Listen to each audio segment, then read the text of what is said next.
की म्हणजे जेव्हा 2013मध्ये असंच काही कारणांमुळे मी डिप्रेशनमध्ये गेले होते आणि मी बोलत नव्हते कुणाशीही. माझा स्वभाव तर तुम्हाला माहीतच आहे, फार बोलका आहे आणि मग मला बोलायला खूप लागतं. तर जेव्हा बापूला म्हणजे माझ्या मिलिंदला जेव्हा कळलं की वहिनीला असं-असं झालं, तर तो कुठे होता तेव्हा मला वाटतं भिवंडीला होता. तर छाया भिवंडीलाच होता हां. तर छाया आणि तो आला होता.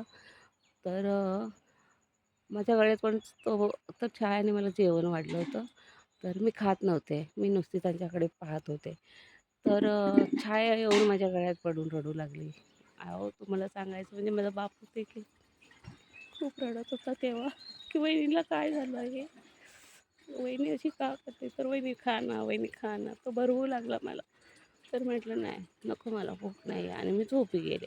तर म्हणजे इतकी माझी लाडकी वहिनी, एवढी माझी वहिनी बोलकी, अशी कशी झालं? असं त्याला इतकं दुःख झालं, इतकं खूप रडला तो माझ्या गळ्यात पडून. माझी छाया पण खूप गळ्यात पडून रडली. तर "ताई बोला ना काय?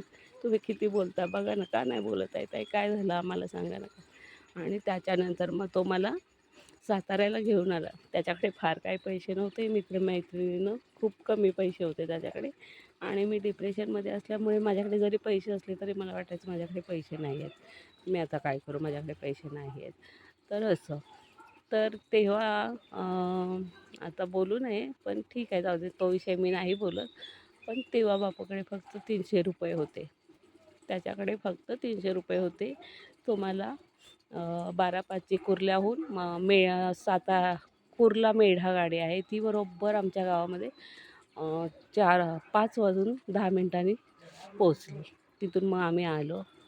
त्याच्यानंतर छाया होतीच घरी. माझी मोठी मामी म्हणजे म्हणजे मोठ्या मामाची मिसेस आणि ती माझी आता सासू पण होते. म्हणजे मामी पण आहे, सासू पण आहे. तर असं. तर मग त्याने मला दाभोळकरच्या दवाखान्यात नेलं. हां. म्हणजे प्रेम आणि आपुलकी जर तुमच्याकडे असेल, जर तुमच्याकडे प्रेम आणि आपुलकी जिव्हाळा हां? कुठे तुम्ही जाताय? हां, म्हणूनच ठेवलाय मी. ठेवा ना तिकडे.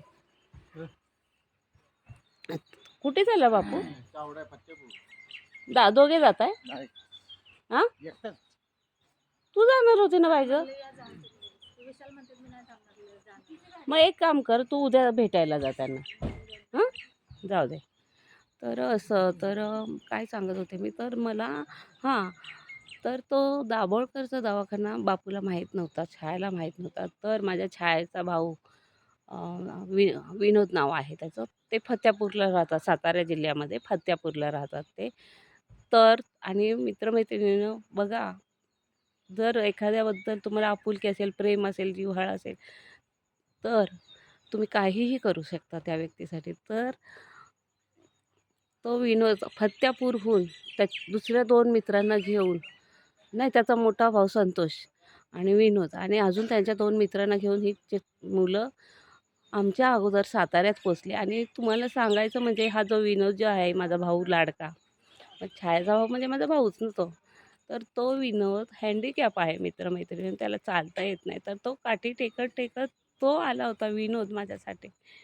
मला सांगा मोठी-मोठी पैसेवाली माणसं असतील, काही असतील, त्यांनी मला मदत नाही केली. हां, पण हा विनोद हँडिकॅप असून म्हणजे त्या छाया बहीण तर मी पण त्याची बहीण. तर या बहिणीसाठी तो अपंग भाऊ उन्हातान्हाचा आमच्या अगोदर साताऱ्यामध्ये पोहोचला.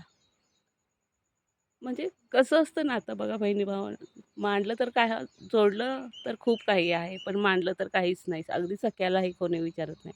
आता आम्ही सख्खेच आहोत, आम्ही काही परके नाही आहोत. पण माणसाच्या मनाचा मोठेपणा केवढा असतो तो पहा मित्र-मैत्रिणी. तर त्या बापूने त्याच्याकडे ₹300 होते. त्या बापूने मला दाभोळकरच्या दवाखान्यामध्ये नेलं. घरी आणलं, त्या गोळ्या दिल्या. मग तेव्हा आमचं हे घर नव्हतं. आमचं मातीचं वडिलोपार्जित आमचं मातीचं घर होतं. तर मग नाही, नाही ते खरेदी केलेलं घर होतं. वडिलोपार्जित आहे ते पडलेलं आहे. तर मग तिथे मग मला गोळ्या वगैरे दिल्या. तर मग मला अशी सारखी झोप येऊ लागली. तर माझी मोठी मामी म्हणजे माझ्या मोठ्या सासूबाई म्हणाल्या, "छाया मंगल झोपतायत." ते बघतात त्या झोपतायत. तर छाया बोलली, "हो, त्या झोपतायत." तर म्हटलं, "मला झोप आहे." आणि जेव्हा डिप्रेशनमध्ये होते 2013मध्ये, तर मला फक्त काहीच नाही. मला असं वाटायचं फक्त झोपायचं, झोपायचं आणि खाणं नको, पिणं नको, काही नको. नुसतं मला झोपावंसं वाटायचं मित्र-मैत्रिणींनी. तर असा म्हणजे माझा दीर जरी गरीब असला, तरी मनाने फार मोठा आहे. अतिशय मोठा आहे. मनाने फार श्रीमंत आहे तो. तर असा माझा हा मिलिंद बापू आहे आणि माझी छाया आहे. तर मित्र कसं वाटलं आमचं नातं? तर तुम्हाला जर आमचं नातं आवडलं असेल, माझा व्हिडिओ आवडला असेल, तर नक्कीच लाईक करा, शेअर करा, सबस्क्राईब करा अँड बेल आयकॉनला प्रेस करा. धम्म सकाळ. आपला सर्वांचा दिवस मंगलमय जावो. धन्यवाद.